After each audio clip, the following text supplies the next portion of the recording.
Hello students, कैसे हैं आप लोग। आज हम रियल नंबर्स के 20 इम्पॉर्टेंट क्वेश्चंस के बारे में बात करेंगे। ये 20 क्वेश्चंस ऐसे हैं जिसका एग्जाम्स में आने का पूरा पूरा चांस है। और अगर आप ये 20 क्वेश्चंस कर लिए तो आपको कुछ और करने की जरूरत नहीं। इसमें से कुछ क्वेश्चंस हमने पहले वीडियोस में ऑलरेडी सॉल्व कर लिए हैं, लेकिन अब आप लोग ज्यादा ध्यान से इन क्वेश्चंस को समझने की कोशिश करें। दो हमारा पहला क्वेश्चन है, show that 5 minus root 3 is irrational. इस टाइप के क्वेश्चंस को सॉल्व करने से पहले आपको याद रखना है कि रूट 3 इज इरेशनल। उसके बाद शुरू में लिखना है जो अज्यूम दैट जो भी गिवन नंबर हो, जैसे कि यहाँ पर है 5 माइनस रूट 3। पहले आपको लिखना पा assume that 5 minus root 3 is a rational number. Next आप लिखोगे 5 minus root 3 is equal to p by q, where p and q are coprime. अब आपको रूट 3 को अलग करना होगा। So 5 minus p by q is equal to root 3। और next step है 5 q minus p by q is equal to root 3। अब ये बहुत इंपॉर्टेंट जगह है। इधर लेफ्ट हैंड साइड एक रैशनल नंबर है और राइट हैंड साइड एक इरेशनल नंबर है। ये एक कॉन्ट्रडिक्शन है। ये इसलिए हुआ क्योंकि हमने पहले अज्यूम गलत किया था कि 5 माइनस रूट 3 इज रैशनल।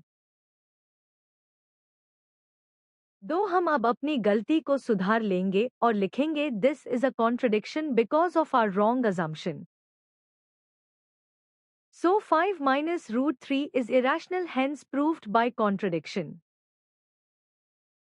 दो स्टूडेंट्स, आपको अभी ये सोल्यूशन क्लियर है ना? अगर कोई भी डाउट हो तो कमेंट में जरूर लिखना, आपका डाउट क्लियर कर दिया जाएगा। फिर से समराइज करते हैं। पहले अज्यूम करें कि 5 माइनस रूट 3 इज रैशनल। फिर आप लिखेंगे 5 minus root 3 is equal to p by q. और फिर रूट 3 को एक तरफ कर ले और दूसरी तरफ जो भी है वो रैशनल होगा, लेकिन रूट 3 इरेशनल होगा। ये एक contradiction because of wrong assumption होगा। सो अजम्पशन ठीक कर लेकर 5 माइनस रूट 3 इज इरेशनल लिखा जाएगा, hence proved by contradiction. Okay, now moving on to the next question. So question है,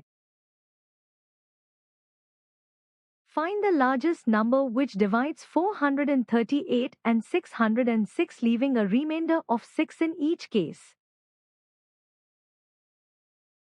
So students, आपको वो सबसे बड़ा नंबर पता करना है जो 438 और 606 दोनों को जब डिवाइड करे दो रिमाइंडर 6 होगा। दोनों केसेस में ठीक है।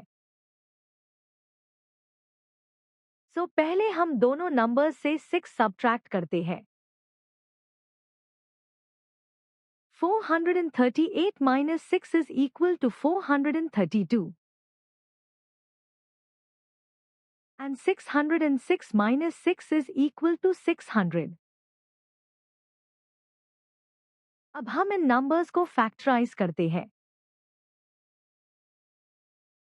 432 को 2 से डिवाइड करे दो 216 होगा। 216 को 2 से डिवाइड करे दो 108 होगा। 108 को 2 से डिवाइड करे दो 54 होगा। और फिर 54 को 2 से डिवाइड करे दो 27 होगा। अब हम 27 को 3 से डिवाइड करे दो 9 होगा। और फिर 9 को 3 से डिवाइड करे दो 3 आएगा। सिमिलरली 600 को 2 से डिवाइड करे एट पहले 300, फिर 150 और फिर 75 आएगा। 75 को 3 से डिवाइड करे दो 25 आएगा। 25 को 5 से डिवाइड करे दो 5 आएगा। 432 is equal to 2 to the power of 4 into 3 to the power of 3 or 600 is equal to 2 to the power of 3 into 3 into 5 square। यहाँ कॉमन प्राइम्स 2 और 3 है। 2 का लोएस्ट पावर 3 है और 3 का लोएस्ट पावर 1 है। So, HCF is equal to the product of common primes with lowest powers। HCF is equal to 2 to the power of 3 into 3 is equal to 8 into 3 is equal to 24। So 24 is the largest number which divides 438 and 606, leaving a remainder of 6 in each case। And that is the answer। Student ये third question भी काफी important है, सो इस पर ज्यादा ध्यान देना। सो question है, अ स्वीट सेलर हैज 420 काजू बर्फीज एंड 150 बादाम बर्फीज। He wants to stack them in such a way that each stack has the same number and they take up the least area of the tray। The number of such stacks formed is। सो एक sweet seller है, ठीक है। उसके पास 420 काजू बर्फी है और 150 बादाम बर्फी है। उसको ये इस तरह से अरेंज करना है कि हर एक स्टैक में सेम नंबर ऑफ बर्फी आए, और मोस्ट इम्पॉर्टेंटली जो कम से कम एरिया ऑक्यूपाई करे। इस हिसाब से what is the maximum number of barfi जो वो अरेंज कर सकता है। सो स्टूडेंट्स ये प्रॉब्लम HCF का है। हमें 420 और 150 का HCF पता करना है। HCF पता करने के दो तरीके हैं। एक प्राइम फैक्टराइजेशन से, दूसरा यूक्लिड्स डिवीजन लेम्मा। हम प्राइम फैक्टराइजेशन यूज करते हैं। 420 को पहले फैक्टराइज करते हैं। आप जानते हैं फैक्टराइज कैसे होता है, और वो इधर लिखा हुआ भी है। सो मैं डायरेक्ट आपको इसके फैक्टर्स लिखती हूँ। 420 is equal to 2 square into 3 into 5 into 7। और 150 is equal to 2 into 3 into 5 square। अब यहाँ कॉमन प्राइम्स 2, 3 और 5 है, और 2 का लोएस्ट पावर 1 है। 3 का लोएस्ट पावर भी 1 है।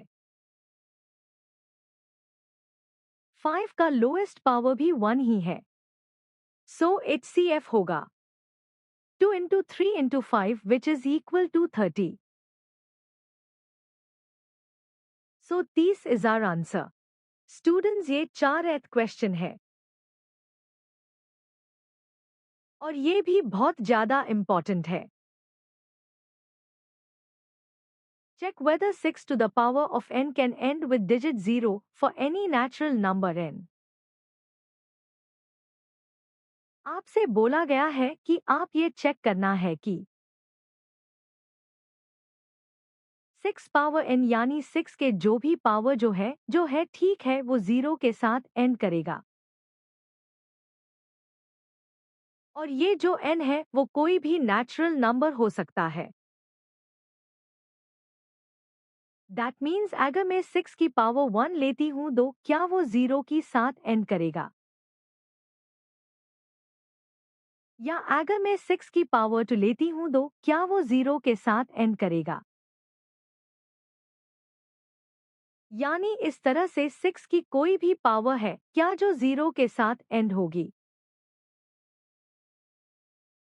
तो हम देख रहे हैं कि 6 पावर 1 इज इक्वल टू 6 और 6 पावर 2 इज इक्वल टू 36 और 6 पावर 3 इज इक्वल टू 216। और हम ये भी चेक करेंगे कि हमारे पास जो नंबर 0 के साथ एंड करते हैं ठीक है। तो उनके फैक्टर्स कैसे होते हैं? So you can write, let us take an example of a number which ends with the digit 0, right? तो इसमें हम सबसे पहले 3 एग्जाम्पल लेते हैं 10, 100 और 1000। तो अगर हम 10 के फैक्टर्स देखें तो 10 इज इक्वल टू 2 इंटू 5 और 100 के फैक्टर्स देखें तो 100 is equal to 2 square into 5 square. Similarly 1000 के फैक्टर्स 2 क्यूब इंटू 5 क्यूब है। तो इन सब में एक कॉमन चीज ये है कि कॉमन फैक्टर्स 2 और 5 है। यानी जो भी नंबर जिसका लास्ट डिजिट 0 होता है तो उसके फैक्टर्स 2 और 5 कंपलसरी है। लेकिन 6 के फैक्टर्स 2 और 3 है और इसका फैक्टर 5 नहीं है। तो 6 का कोई भी पावर आप ले लो तो उसमें फैक्टर 5 नहीं होगा।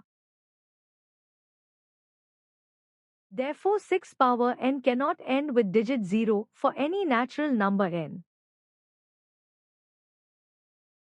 Thus proved. Students, ये फिफ्थ और फाइनल क्वेश्चन है। बाकी क्वेश्चन हम अगले वीडियोस में शेयर करेंगे। अगर आपने अभी तक सब्सक्राइब नहीं किया हो तो सब्सक्राइब कर ले। क्वेश्चन है 3 bells tolls at the intervals of 9, 12, 15 minutes respectively. If they start tolling together, after what time will they next toll together? यानी 3 bells है और इसमें पहला बेल 9 मिनट्स के बाद बजेगा। यानी अगर अभी बजाया तो दोबारा 9 मिनट्स के बाद बजेगा। दूसरा 12 मिनट के बाद और तीसरा 15 मिनट्स के बाद। अगर सभी बेल्स को एक साथ बाजा दे तो अगली बार वो एक साथ कब बजेंगे? इसके लिए हमको इनका एलसीएम पता करना है। एलसीएम के लिए हम इनको प्राइम फैक्टर्स के फॉर्म में लिख लेते हैं। So 9 is equal to 3 square और 12 is equal to 2 square into 3 और 15 is equal to 3 into 5. LCM is the product of all the primes with greatest powers. तो यहाँ पर LCM is equal to 2 square into 3 square into 5 which is equal to 4 into 9 into 5. That is 36 into 5 which is again equal to 180. इसका मतलब है कि अगर सारे bells को एक साथ बजाया जाए तो ये सब एक साथ 180 मिनट्स के बाद बजेंगे।